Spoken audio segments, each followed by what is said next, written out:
जय श्री कृष्ण। राधे राधे। श्री कृष्ण गोविंद हरि मुरारे। हे नाथ नारायण वासुदेवाय। મિત્રો, આ પવિત્ર વૈશાખ માસમાં આપણે સાંભળીશું વૈશાખ માસ મહાત્મય। જો તમે ચેનલ પર નવા હોય તો આ ચેનલને સબસ્ક્રાઈબ કરી દેજો, જેથી તમને આગલા વિડીયોની માહિતી મળતી રહે। શ્રી સશિપ્ત સ્કંદ પુરાણ વૈશાખ માસ મહાત્મય ભાગ બીજો। વૈશાખ માસમાં વિવિધ વસ્તુઓના દાનનું મહત્ત્વ તથા વૈશાખ સ્નાનના નિયમ। નારદજી કહે છે, વૈશાખ માસમાં ગરમીથી ત્રસ્ત અને થાકેલા બ્રાહ્મણને શ્રમનાશક સુખદ પલંગ આપીને મનુષ્ય જન્મ મૃત્યુના કલેશોથી મુક્ત થઈ જાય છે। જે વૈશાખ માસમાં પહેરવા માટે કપડાં અને પથારી આપે છે, તે આ જન્મમાં જ સર્વ ભોગોથી સંપન્ન થઈ જાય છે અને સમસ્ત પાપોથી મુક્ત થઈને મોક્ષને પ્રાપ્ત થાય છે। જે ઘાસ કે ખજૂરીની બનેલી ચટાઈનું દાન કરે છે, તેથી તે ચટાઈ પર સાક્ષાત ભગવાન વિષ્ણુ શયન કરે છે। ચટાઈ આપનારને સર્વ સુખ ઉપલબ્ધ થાય છે। જે સૂવા માટે ચટાઈ અને ચોરસો આપે છે, તે પણ મુક્ત થઈ જાય છે। નિંદ્રાથી દુઃખ નાશ પામે છે, નિંદ્રાથી થાક દૂર થાય છે અને તે નિંદ્રા ચટાઈ પર સૂઈ જનારને સુખપૂર્વક આવી જાય છે। તડકામાં વ્યથિત થયેલા બ્રાહ્મણને જે સૂક્ષ્મ જીર્ણ વસ્ત્રોનું દાન કરે છે, તે પૂર્ણ આયુ અને પરિલોકમાં ઉત્તમ ગતિ પામે છે। જે પુરુષ બ્રાહ્મણને ફૂલ અને કંકુ આપે છે, તે લૌલિક ભોગોનો ભોગ કરીને મોક્ષની પ્રાપ્ત થાય છે।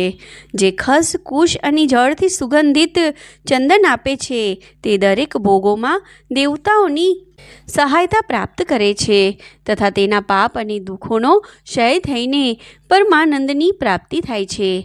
વૈશાખના ધર્મને જાણનારો જે પુરુષ ગૌરોચન અને કસ્તુરીનું દાન કરે છે, તે ત્રણેય તાપોથી મુક્ત થઈને પરમ શાંતિની પ્રાપ્ત થાય છે। જે વિશ્રામ ગૃહ બનાવીને પરબ સાથે બ્રાહ્મણને દાન કરે છે, તે લોકપાલ થાય છે। જે રસ્તા કિનારે બગીચો, તળાવ, કૂવો અથવા મંડપ બનાવડાવે છે, તે ધર્માત્મા છે। તેને પુત્રોની શી જરૂર? ઉત્તમ શાસ્ત્રોનું શ્રવણ, તીર્થયાત્રા, સત્સંગ, જળદાન, અન્નદાન, પીપળાનું વૃક્ષ વાવવું તથા પુત્ર, આ સાતની જ્ઞાની પુરુષો સંતાન માને છે। જે વૈશાખ માસમાં તાપનાશક છાશનું દાન કરે છે, તે આ પૃથ્વી પર વિધાન અને ધનવાન થાય છે। બપોરની ગરમીમાં છાશ જેવું કોઈ દાન નથી, તેથી રસ્તાના થાકેલા માણસને છાશ આપવી જોઈએ। જે વૈશાખ માસમાં ગરમીની શાંતિ માટે દહીં અને સાકરનું દાન કરે છે તથા વિષ્ણુ પ્રિય વૈશાખ માસમાં જે સ્વચ્છ ચોખા આપે છે, તે પૂર્ણ આયુષ્ય અને સંપૂર્ણ યજ્ઞનું ફળ પામે છે। જે પુરુષ બ્રાહ્મણને માટે ગાયનું ઘી આપે છે, તે અશ્વમેધ યજ્ઞનું ફળ મેળવીને વિષ્ણુ લોકમાં આનંદ કરે છે। જે દિવસના તાપની શાંતિ માટે સાયકાળે બ્રાહ્મણને શેરડીનું દાન કરે છે, તેને અક્ષય પુણ્ય પ્રાપ્ત થાય છે।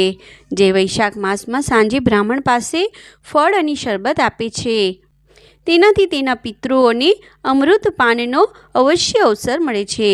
જે વૈશાખ માસમાં પાકેલા આમ્રફળની સાથે શરબત આપે છે, તેના તમામ પાપો અવશ્ય નાશ પામે છે। જે વૈશાખની અમાવસ્યાએ પિતૃઓના નિમિત્તે કસ્તુરી, કપૂર, ખસ વગેરે સુગંધવાળા શરબતનો ઘડો દાનમાં આપે છે, તે છનું ઘડા દાન કર્યાનું પુણ્ય પ્રાપ્ત કરે છે। વૈશાખમાં તેલ લગાવવું, દિવસે સૂવું, કાંસાના પાત્રમાં ભોજન કરવું, ખાટલા પર સૂવો, ઘરમાં નહાવું, નિષિદ્ધ પદાર્થ ખાવા, 2 વાર જમવું તથા રાત્રે જમવું, આ 8 બાબતોનો ત્યાગ કરવો। જે વૈશાખમાં વ્રતનું પાલન કરનારો પુરુષ કમળના પાન પર ભોજન કરે છે, તે બધા પાપોથી મુક્ત થઈને વિષ્ણુ લોકમાં જાય છે। જે વિષ્ણુ ભક્ત પુરુષ વૈશાખ માસમાં નદી સ્નાન કરે છે, તે 3 જન્મોના પાપોથી અવશ્ય મુક્ત થઈ જાય છે। જે પ્રાતઃકાળ સૂર્યોદય સમય કોઈ સમુદ્રગામીની નદીમાં વૈશાખ સ્નાન કરે છે, તે 7 જન્મોના પાપોથી તત્કાળ છૂટી જાય છે। જે મનુષ્ય 7 ગંગાઓમાંથી કોઈમાં પણ ઉષાકાળમાં સ્નાન કરે છે, તે કરોડો જન્મોના ઉપાર્જિત પાપથી અવશ્ય મુક્ત થઈ જાય છે। ગંગા, વૃદ્ધ ગંગા, ગોદાવરી, કાલિંદી, યમુના, સરસ્વતી, કાવેરી, નર્મદા અને વેણી આ 7 ગંગા કહેવાય છે। વૈશાખ માસમાં જે પ્રાતઃકાળે વાવડીઓમાં સ્નાન કરે છે તેના મહાપાતકોનો નાશ થઈ જાય છે. કંદમૂળ, ફળ, શાક, મીઠું, ગોળ, બોર, પત્ર, પાન, જળ અને છાશ જે પણ વૈશાખમાં આપવામાં આવે તે બધું અક્ષય થાય છે. બ્રહ્મા વગેરે દેવતાઓને પણ આપ્યા વિના કોઈ વસ્તુ મળતી નથી. જે દાનર હિત છે તે નિર્ધન થાય છે. તેથી સુખની ઈચ્છા રાખનાર પુરુષે વૈશાખ માસમાં અવશ્ય દાન કરવું જોઈએ. સૂર્યોદય મેષ રાશિમાં સ્થિત થાય ત્યારે ભગવાન વિષ્ણુના ઉદ્દેશ્યથી અવશ્ય પ્રાતઃકાલ સ્નાન કરીને ભગવાન વિષ્ણુની પૂજા કરવી જોઈએ. કોઈ મહિરથ નામે એક રાજા હતો જે કામનાઓમાં અશક્ત અને અજિતેન્દ્રિય હતો. તે માત્ર વૈશાખ સ્નાનના સુયોગથી વૈકુંઠ ધામમાં ચાલ્યો ગયો. વૈશાખ માસના દેવતા ભગવાન મધુસૂદન છે, તેથી તે સફળ માસ છે. વૈશાખ માસમાં ભગવાનની પ્રાર્થનાનો આ મંત્ર છે: મધુસૂદન દેવેશ વૈશાખે મેષગે રવો, પ્રાતઃ સ્નાનમ કરિષ્યામિ નિર્વિઘ્નમ કુરુ માધવ. હે મધુસૂદન, હે દેવેશ માધવ, હું મેષ રાશિમાં સૂર્ય સ્થિત થાય ત્યારે વૈશાખ માસમાં પ્રાતઃ સ્નાન કરીશ. તમે તેને નિર્વિઘ્ન પૂર્ણ કરો. ત્યાર પછી આ મંત્રથી અર્ઘ્ય આપો: વૈશાખે મેષગે ભાનો પ્રાતઃ સ્નાનમ પરાયણઃ અર્ઘ્ય તેડઃ પ્રદાસ્યામિ ગૃહાણ મધુસૂદન. આ મંત્રનું ભાવાર્થ: સૂર્ય મેષ રાશિ પર સ્થિત હોય ત્યારે વૈશાખ માસમાં પ્રાતઃ સ્નાનના નિયમમાં સંલગ્ન રહીને હું આપને અર્ઘ્ય આપું છું. હે મધુસૂદન, એની ગ્રહણ કરો. આ પ્રમાણે અર્ઘ્ય આપ્યા પછી સ્નાન કરવું. પછી વસ્ત્રો પહેરીને સંધ્યા, તર્પણ વગેરે બધા કર્મો પૂરા કરીને વૈશાખ માસમાં ઉપલબ્ધ પુષ્પોથી ભગવાન વિષ્ણુની પૂજા કરવી. ત્યાર પછી વૈશાખ માસના મહાત્મયને ઉજાગર કરતી ભગવાન વિષ્ણુની કથા સાંભળવી. આ પ્રમાણે કરવાથી કોટી જન્મોના પાપથી મુક્ત થઈને મનુષ્ય મોક્ષ પ્રાપ્ત કરે છે. આ શરીર આપણે આધીન છે. જળ પણ આપણા આધીન જ છે. આપણી જીભ પણ આપણા વશમાં છે. તેથી આ સ્વાધીન શરીરથી સ્વાધીન જળમાં સ્નાન કરીને સ્વાધીન જીભથી હરિ આ અક્ષરોનું ઉચ્ચારણ કરો.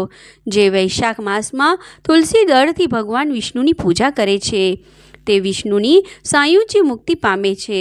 તેથી અનેક પ્રકારના ભક્તિ માર્ગથી તથા વિવિધ પ્રકારના વ્રતો દ્વારા ભગવાન વિષ્ણુની સેવા તથા તેમના સગુણ કે નિર્ગુણ સ્વરૂપનું અનન્ય ચિત્તે ધ્યાન કરવું જોઈએ.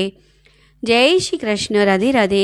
મિત્રો, આ વૈશાખ માસ મહાત્મયની કથા આપણે અહીંયા પૂર્ણ કરીએ છીએ. આગલો ભાગ આગલી વિડીયોમાં કરીશું. ત્યાં સુધી જય શ્રી કૃષ્ણ. રાધે રાધે. જો તમે ચેનલ પર નવા હોય તો આ ચેનલને સબસ્ક્રાઈબ કરી દેજો, જેથી તમને આગલી વૈશાખ માસની કથાઓનું રસપાન મળતું રહે. જય શ્રી કૃષ્ણ. રાધે રાધે.